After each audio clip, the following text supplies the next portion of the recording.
In case you're just waking up from a long nap, the economy, well, it isn't in very good shape right now. All financial markets, including cryptocurrencies, are taking a beating from the high inflation brought on by a perfect storm of macroeconomic factors. But are we going to make it? We'll let you know in just a few minutes. I'm Kris Merkel, and this is the Exodus Crypto News.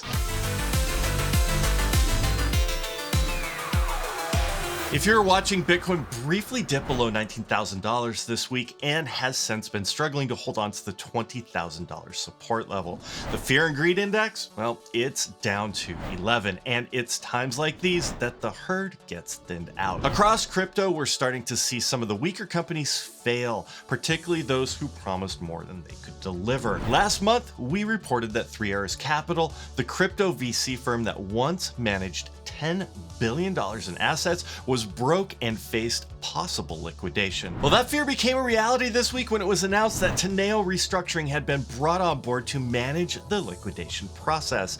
3AC-backed projects included Avalanche, Solana, Polkadot, and especially Terra, which died catastrophically in May after its UST stablecoin collapsed to almost zero. It's also been reported that Celsius Network's attorneys have been advising the company to file for, get this, bankruptcy, after the CeFi app promised unsustainable annual returns that relied on ever-rising crypto prices. But this may be just the beginning. This week, Sam Bankman-Fried, the founder of FTX Exchange, warned that more crypto failures are coming, saying in a recent Forbes interview that there are companies that are basically too far gone and it's not practical to backstop them for reasons like a substantial hole in the balance sheets, regulatory issues, or that there is not much of a business left to be saved. Now, by holes, he was referring primarily to Celsius. Bankman-Fried considered acquiring the beleaguered company, but noped out of the deal after examining their books and finding a $2 billion deficit, according to an anonymous source. Maybe we as retail investors should be doing the same thing. Times like these are an opportunity to take a step back, take a hard look at our investments, and get out of projects that may be speculative pipe dreams and get back to the basics. One hopeful note on the bright side is that all this market cleansing probably won't last much longer.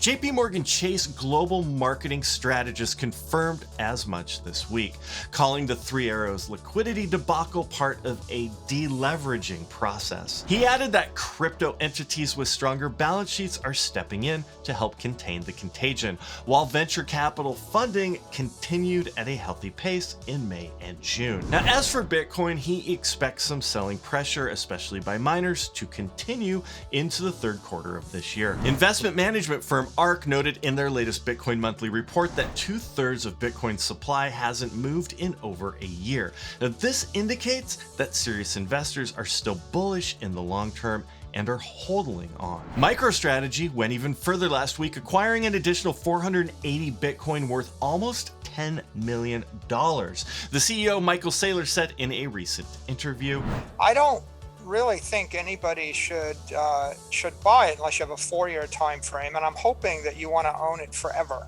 I think that Bitcoin is one of those forever assets, like the family farm." So next time someone offers you free crypto in exchange for locking up your funds in an application to which they own the private keys, put on your skeptic hat and have a good hard think about it. Even better, get off of exchanges and keep your funds in a non-custodial wallet like Exodus, where you are always in control of your wealth. Remember, not your keys, not your coins. Thanks for watching, everybody. We've got a lot more videos for you, so just click any of these to keep watching. Until next time, hold on.